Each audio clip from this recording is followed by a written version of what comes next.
Le DAF Fresh Morning, c'est 104.5 tonnes de bonne humeur. Tous les matins sur Urban FM. La meilleure radio de la capitale. La meilleure radio de la capitale. Vous êtes sur les 104.5 Urban FM, la station urbaine, et vous écoutez le DAF Fresh Morning, le réveil matinal au plus haut de la capitale, sur la radio la plus haute de la capitale. On est avec Mosley. Mosley, bonjour. Bonjour DAF Fresh, bonjour tout le monde, René Ruth et Fallon. Comment tu vas ce matin? Ça va très bien. Tu as dit quoi? Bonjour Mosley. Alors Mosley, nous allons aller dans le vif du sujet. Ce matin, tu reçois Monsieur Raoul Ovona Bessolo. Oui, nous recevons Monsieur Raoul Ovona Bessolo qui est président du Cordon. Le Cordon. Oui, le Cordon. Et il nous expliquera ce que ça veut dire. D'accord. On voit un peu cordon ombilical, cordon et cordon. Donc, maintenant, après, il va nous expliquer de quoi il est question. Donc, l'objectif pour nous ce matin, c'est revenir sur une proposition qu'ils sont en train de faire, qui tient dans le cadre d'un programme qu'ils appellent Vox Politicus. Et la proposition, c'est le fair play politique, si je ne me trompe pas. C'est exactement ça. Monsieur Abesselo, bonjour. Bonjour. Merci d'avoir accepté notre invitation. C'est un réel plaisir de vous recevoir ce matin sur les 104.5. Moi, je vous ai connu à l'université. Exactement. Un grand activiste universitaire. J'ai été à l'université Omar Bongo, leader étudiant du mouvement que nous appelions à l'époque Force. Oui, la Force. Action organisée pour la restauration de la conscience étudiante. Vous étiez déjà dans la restauration étudiante? Nous étions déjà, et comme il n'y a pas de hasard, on se rend compte qu'effectivement, nous parlions à l'époque déjà de restauration. Il est aujourd'hui question de soutenir la restauration des institutions incarnées par le président de la transition. Après toutes ces années parties de l'université, quand vous jetez un regard en arrière, est-ce que vous pensez que votre effort a vraiment donné des fruits? Parce que l'université, c'est vraiment toujours pas ça. Bon, il est certain que lorsqu'on fait preuve d'engagement étudiant, les initiatives que l'on prend ne peuvent jamais rester sans impact. Oui. Parce que nous considérions déjà à l'époque qu'il fallait procéder à l'éveil de la conscience estudiantine. Amener les étudiants à comprendre que seuls eux-mêmes peuvent modifier, améliorer leurs conditions de travail et d'études. Donc, des années après, c'est vrai, le changement n'est pas tout à fait celui auquel on pouvait s'attendre, celui qu'on pouvait espérer, mais nous restons convaincus que nous avons jeté les bases, d'autres l'ont fait avant nous, nous avons jeté les bases de ce qui pourrait effectivement permettre aux étudiants de continuer à se battre pour l'amélioration de leurs conditions d'études et de faire en sorte que cette université, qui a formé de nombreux cadres, nous en sommes tous sortis, soit celle que nous avons toujours voulu qu'elle soit. Donc une université compétitive, une université d'où sortent des étudiants qui n'ont aucun complexe devant des étudiants d'autres universités et qui sont à même de faire preuve de compétences dans les domaines dans lesquels ils ont été formés. Donc, nous avons bon espoir que l'université Omar Bongo, la mythique université Omar Bongo, continuera à progresser. Alors, la première question que je m'aurais vous poser, c'était de nous expliquer ce qu'est le Cordon, sa mission ou ses missions principales, et pourquoi s'engager maintenant. Alors, je pense que nous nous souvenons tous de l'appel du chef de l'État lors de sa tournée républicaine à l'étape de Tchibanga. Il s'était ouvertement plaint du fait de ne pas se sentir suffisamment soutenu par ses collaborateurs et même par d'autres compatriotes gabonais. Cet appel pour nous est apparu comme un appel du cœur, comme un cri de détresse. Et nous nous sommes dit, à l'heure où notre pays, après le coup de libération du 30 août 2023, entame une période cruciale de transition. Il est certain que ceux qui ont été à l'origine de ce coup de libération ne doivent pas se sentir seuls. Ils doivent se sentir soutenus. Parce que l'Alliance populaire que nous avons vue, qui s'est manifestée spontanément après ce coup de libération, traduisait déjà ce soutien. Maintenant, il fallait le formaliser. Et pour le formaliser, de nombreux Gabonais se sont réunis au sein d'une plateforme qu'ils ont appelé le cordon, en l'occurrence le collectif républicain pour la défense d'Oligui Nguema, dont le but clairement affiché est de soutenir le chef de l'État dans sa vision pour le Gabon, dans son travail de restauration du Gabon. Pourquoi Oligui Nguema et pas le CTRI? Alors, il n'y a pas de dissociation en réalité entre Oligui Nguema, qui est le président de la transition, et le CTRI, qui est un autre organe de la transition. Il n'a pas fait le coup de libération seul. Il était accompagné de ses frères d'armes. Donc nous soutenons le président de la transition, nous soutenons le CTRI, nous soutenons le gouvernement de la transition et même d'autres institutions de la transition. Ce qui nous importe de plus, c'est le travail de restauration du Gabon qui est en cours, le travail de restauration des institutions. Et c'est ça à quoi nous nous livrons à travers les différentes activités du cordon. Alors vous avez mis en place au sein de votre organisation un plaidoyer qui rentre, comme je l'ai dit tout à l'heure, dans le cadre de votre programme Vox Politicus et qui s'incline, du moins qui se fait appeler Fair Play Politique. De quoi s'agit-il exactement? Nous sommes partis d'un constat. Depuis 1990 à 2023, il y a eu des élections présidentielles dans notre pays. Et la particularité de ces élections, c'est qu'à chaque fois, elles débouchent sur des contestations, elles débouchent sur des violences, des crises. Elles débouchent sur des crises post-électorales. Nous nous sommes alors interrogés sur les causes profondes de ces contestations électorales, dont les dégâts sont connus, dégâts matériels, perte en vie humaine. Et la réponse que nous avons trouvée, c'est que le discours politique contribue vraiment à provoquer ces conséquences néfastes ou ces crises post-électorales. Il y a donc lieu pour nous, le cordon, d'encadrer le discours politique. Parce que, au nom du respect de la liberté d'expression, l'on ne peut pas permettre aux hommes politiques, qui sont des leaders d'opinion, d'avoir un discours politique irresponsable, d'appeler à la haine, d'appeler aux manifestations violentes. C'est pourquoi ce discours politique, de notre point de vue, doit faire l'objet de légifération. Dans le strict respect des libertés individuelles, dans le strict respect de la liberté d'expression. Mais il faut définir des bornes. Il faut encadrer pour que les hommes politiques sachent qu'en période électorale, l'on ne peut pas dire ce que l'on veut quand on veut, parce que les conséquences peuvent être néfastes pour notre vivre ensemble, les conséquences peuvent être néfastes pour l'unité nationale. Et pour cela, nous les invitons à faire preuve de fair play politique. Comment le fair play peut contribuer à limiter ces crises ou à les atténuer, sinon à les éradiquer? Le fair play politique, c'est déjà l'acceptation préalable des règles. C'est comme en sport. Lorsqu'on se décide à participer à une compétition, c'est qu'on en accepte les règles. Et ces règles régissent la compétition avant, pendant et après. Ce qui suppose qu'un homme politique qui fait preuve de fair play politique prend l'engagement à la fin de la compétition électorale, ici en l'occurrence l'élection présidentielle, il s'engage à respecter le verdict des urnes. Et si le verdict est contestable? Si le verdict est contestable, il y a les voies de recours indiquées. La voie de recours indiquée, ce n'est pas d'appeler à la violence, ce n'est pas d'appeler au pillage, ce n'est pas d'appeler à la haine ethnique, ce n'est pas cela la voie de contestation. Il y a des voies de contestation qui sont indiquées, des voies de recours qui sont indiquées.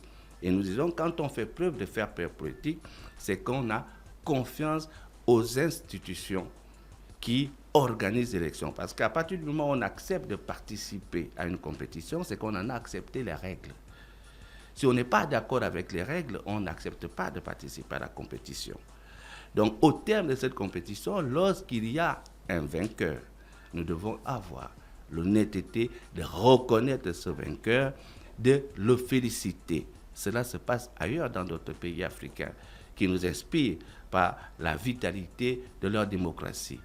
ce dont nous rêvons pour le Gabon, c'est qu'effectivement, à l'image de ces pays africains, où au terme d'une élection présidentielle, le vaincu appelle le vainqueur pour le féliciter.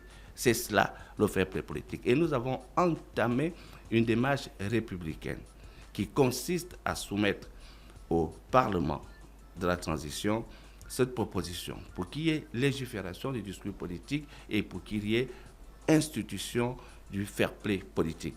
Parce que nous n'avons que trop souffert des contestations et des crises post-électorales. Trop de Gabonais ont perdu la vie, trop de familles ont été divisées. Et nous nous acheminons inéluctablement vers une élection présidentielle. Allons-nous faire en sorte que les mêmes causes produisent les mêmes effets, ou prendrons-nous au moins la peine cette fois-ci de se dire nous pouvons amener les hommes politiques à un engagement, à prendre un engagement formel et à respecter les dispositions réglementaires qui pourront être mises en place dans le cadre justement de l'organisation de cette élection présidentielle, de sorte que, au terme de celle-ci, nous puissions avoir des lendemains apaisés, où les Gabonais continuent à travailler main dans la main, où les Gabonais ne se regardent pas en chien de faïence, où les Gabonais ne se regardent pas en partisans d'un tel ou en adversaire d'un tel autre. Donc c'est là, pour nous, un gage de paix, un gage de stabilité, un gage de conservation de notre vivre ensemble et de conservation de l'unité nationale du pays, parce qu'un pays divisé ne peut pas aspirer à se développer. On peut vous faire le reproche d'interroger simplement les comportements et les attitudes des acteurs politiques, alors que vous n'arrivez pas à mettre aussi en branle une réflexion sur le processus électoral lui-même. Est-ce que le processus électoral au Gabon ne comporte pas en son sein des tares qui sont responsables aussi des crises que nous enregistrons? Je pense que si le président de la transition a parlé de restauration des institutions, c'est justement en vue de faire en sorte que ce que l'on a connu hier comme turpitude, comme vicissitude ne se reproduise pas.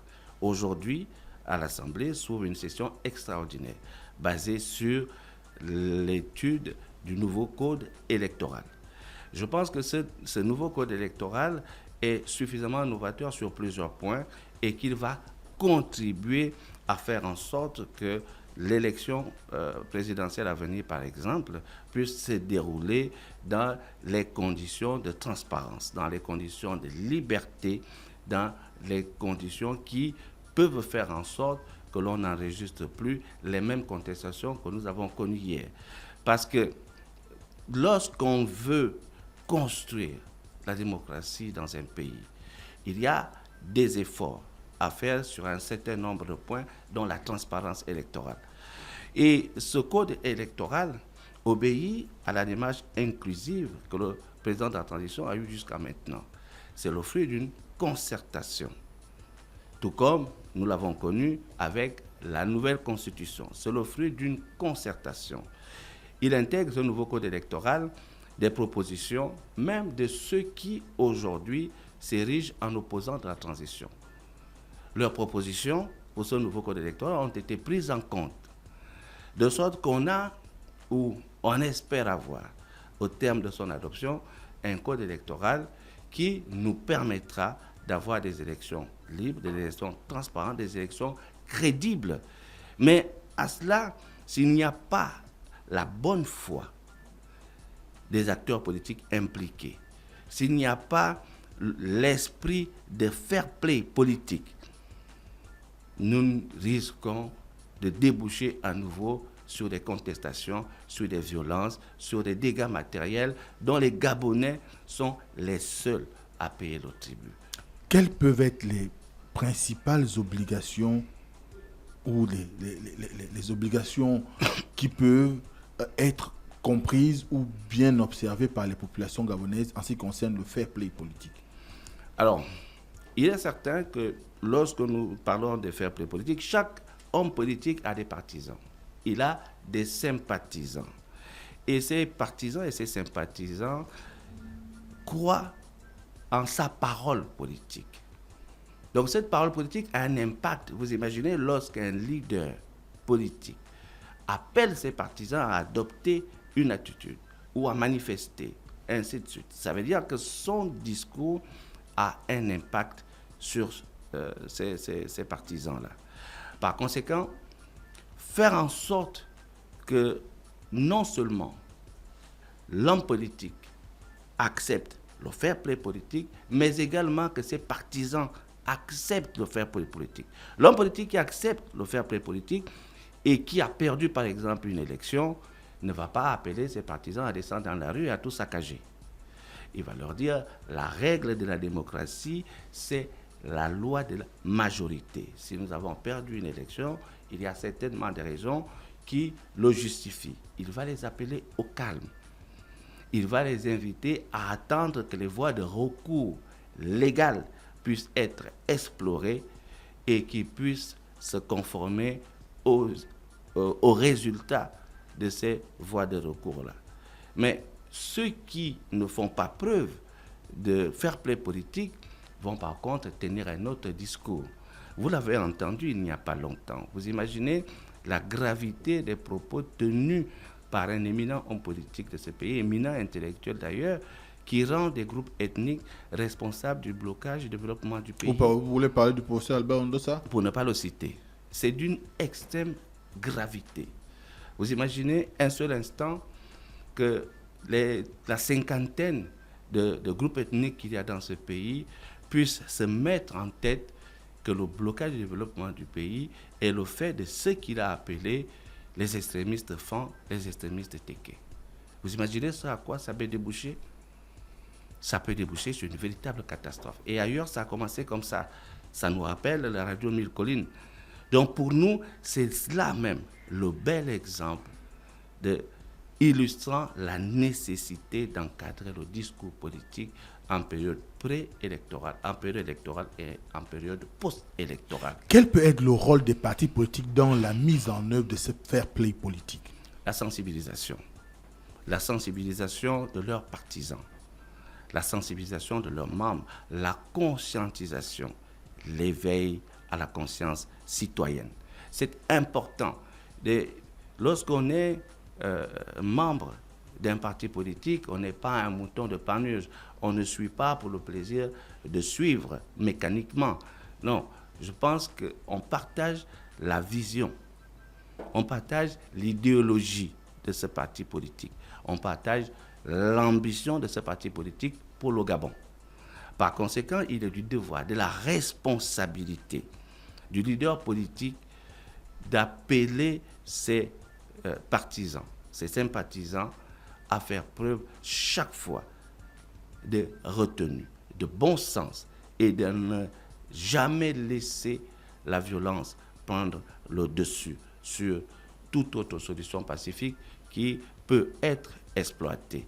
Et l'attachement justement du président de la transition à la paix, à la préservation de l'unité nationale, à la préservation de notre vivre ensemble a été encore réaffirmé lors de son dernier discours à la nation. Il a dit à quel point la paix est un héritage auquel nous devons tenir, auquel nous devons absolument faire attention.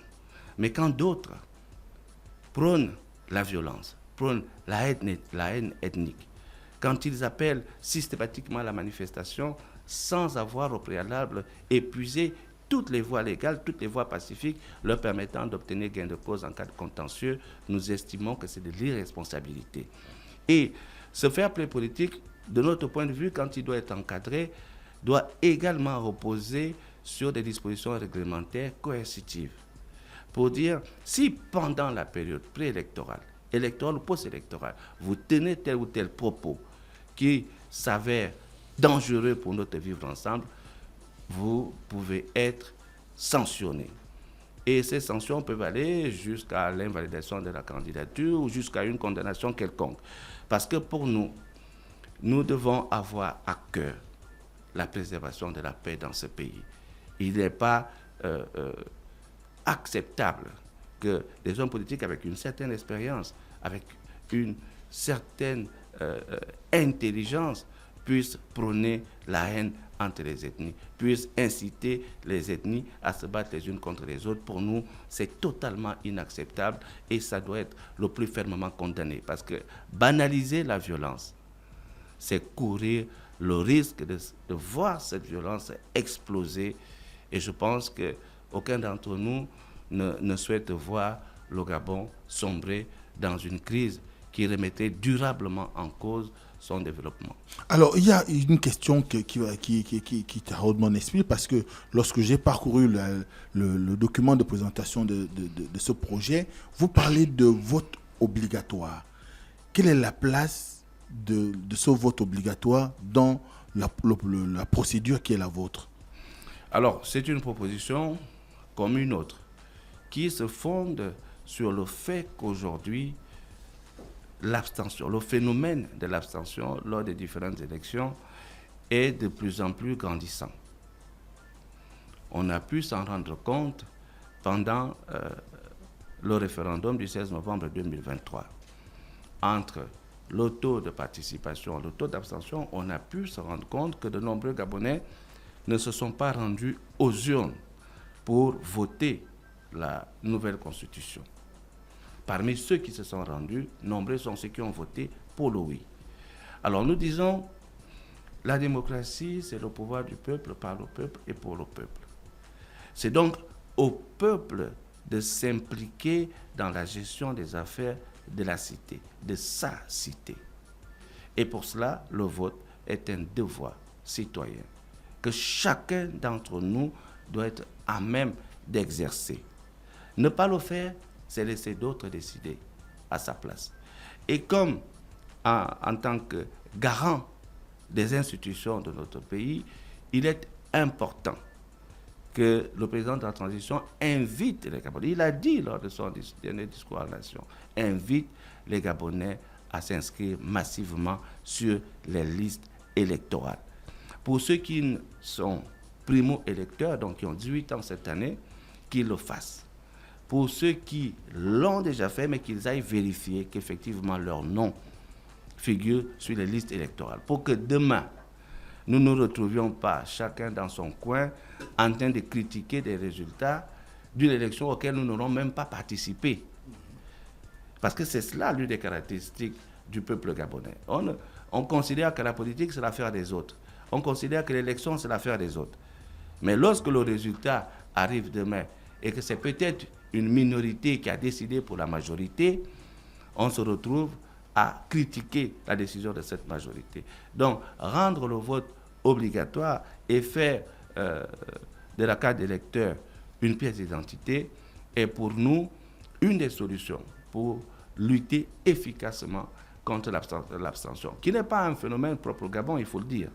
Ce n'est pas un phénomène propre au Gabon. Oui, on sait que l'obligation de vote est par exemple requise en Allemagne. Voilà. Donc même dans les plus grandes démocraties, il y a aujourd'hui le phénomène d'abstention. Les citoyens se méfient de plus en plus de la chose politique. Et ils se détachent de plus en plus de la chose politique. Et alors, dans ce cas, en quoi les propositions que vous faites pourraient contribuer à renforcer cette confiance aux institutions et au processus démocratique? Il y a un Gabon d'avant le 30 août 2023. Il y a un Gabon après le 30 août 2023. Peut-être que certains ne croyaient plus aux institutions de ce pays. Peut-être que certains ne pensaient plus que leur vote pouvait changer leur destin ou le destin de leur pays. Le Gabon d'après le 30 août 2023 a fait naître un espoir nouveau. L'espoir de voir le Gabon dont nos ancêtres ont rêvé et dont nous rêvons se mettre en place.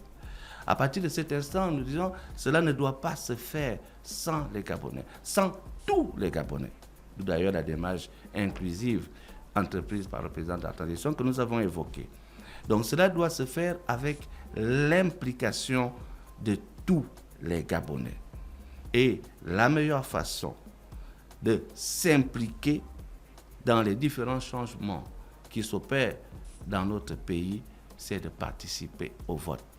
Parce que le vote, c'est le pouvoir du citoyen de décider.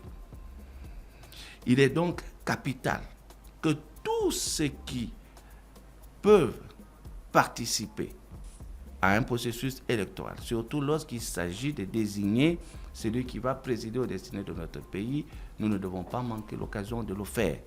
Et en s'impliquant c'est notre démocratie qui s'en trouvera de mieux en mieux. C'est tous les Gabonais qui se reconnaîtront dans ceux qu'ils auront désignés ou dans celui qu'ils auront désigné pour présider aux destinées de leur pays. Parce qu'il s'agit de notre pays. Alors, pour terminer, il y a une actualité quand même qui on ne saurait passer puisque vous êtes mobilisés pour la transition. Hier, 4 acteurs politiques ont fait une sortie dans laquelle, pour ne pas les citer, on a Alain-Claude Bilebidze, le professeur Albert Ondossa, Pierre Kavemanga Moussavou et Ali Akbar Onanga Yobege. Ils ont fait une déclaration et dans laquelle il y a 5 exigences, dont la principale est le retour des militaires dans les casernes après la transition, notamment en s'appuyant sur les promesses faites par le président de la transition dans un de ses premiers discours, qui était de transmettre le pouvoir aux civils.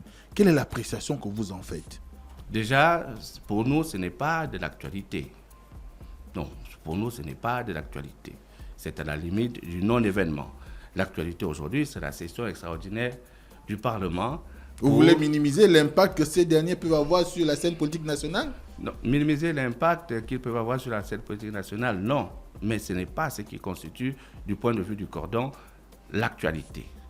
Alors, remettre le pouvoir aux civils. De quel civil parle-t-on ? Non, très sincèrement, de quel civil parle-t-on ? De ces 4-là ? Peut-être pas eux, il peut y avoir de nouvelles personnes qui se dégagent. Remettre le pouvoir, mais ce serait se moquer du peuple gabonais. Ce serait faire en sorte que le 30 août 2023 n'ait pas constitué un tournant majeur dans notre pays. On ne peut pas aujourd'hui estimer que ceux qui ont été aux affaires, dont on ne retient absolument rien du passage aux affaires, puissent être ceux aujourd'hui auxquels on va remettre le pouvoir. Non, je ne pense pas que le peuple gabonais, qui s'est majoritairement exprimé en faveur de la transition, qui a manifesté la liesse lorsque le coup de libération est intervenu le 30 août 2023, mérite qu'on les réduise à si peu de choses. Maintenant, je posais la question tout à l'heure, mais de quel civil parle-t-on ? Le président de la transition est un militaire. Il est général. Ça veut dire qu'il est au sommet de la hiérarchie militaire. Qu'est-ce qui, très sincèrement, l'empêcherait de passer de ce statut de militaire au statut civil, en troquant justement son uniforme de militaire pour une veste civile? Tant qu'il n'y a aucune disposition légale ne l'interdit en tant que citoyen civil devenu de se présenter à une élection, pourquoi le lui refuserait-on? C'est cela aussi. Mais il n'y a que des conventions internationales, notamment celle de l'Union africaine, qui interdit tous ceux ayant participé à un coup d'État et à une transition à ne pas se présenter à une élection présidentielle. Il y a lieu de dépasser un certain nombre de considérations qui reposent uniquement sur la haine qu'on peut avoir pour un individu. Le coup de libération, c'est lui et ses frères d'armes. Le travail qu'ils ont commencé, en toute sincérité, les Gabonais pensent qu'il mérite d'être poursuivi. Parce que des changements, on en a enregistré dans pratiquement tous les domaines. Il y a donc lieu de ne pas perdre cet acquis, de s'efforcer de le préserver. Donc, ce dont nous devons nous assurer, c'est que ce n'est pas un militaire qui se retrouverait demain candidat à une élection présidentielle, mais un civil comme tout autre. Et quand on a abandonné la carrière militaire et qu'on redevient un civil comme tout le monde, on a les mêmes droits que tout le monde. Et ces droits sont à respecter. Il n'y a donc pas lieu de stigmatiser qui que ce soit. De la même façon qu'ils sont convaincus d'avoir un destin national, même si leurs ajustements d'hier les rattrapent aujourd'hui, de la même façon, nous restons convaincus au cordon que si demain, le président de la transition troque son uniforme de militaire pour remporter un autre, mais civil, nous nous rangerons derrière lui et nous lui apporterons pleinement notre soutien.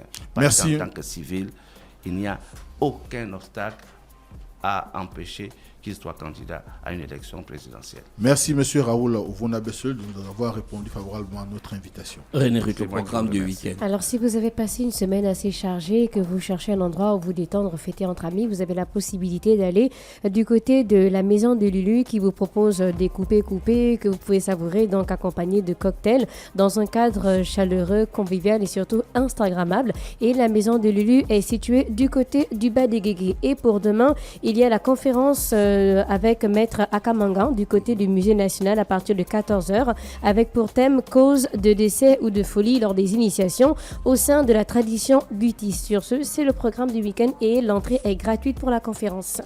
Merci à tous les auditeurs bien connectés sur les 104.5 Urban FM, la station Urban. On se dit bye bye, on se retrouve lundi lorsqu'il sera exactement 7h. Voici l'horoscope des auditeurs. Chers auditeurs, on se quitte avec l'horoscope du jour. Le DaFresh Morning, c'est 104.5 tonnes de bonne humeur. Tous les matins sur Urban FM. La meilleure radio de la capitale. La meilleure radio de la capitale.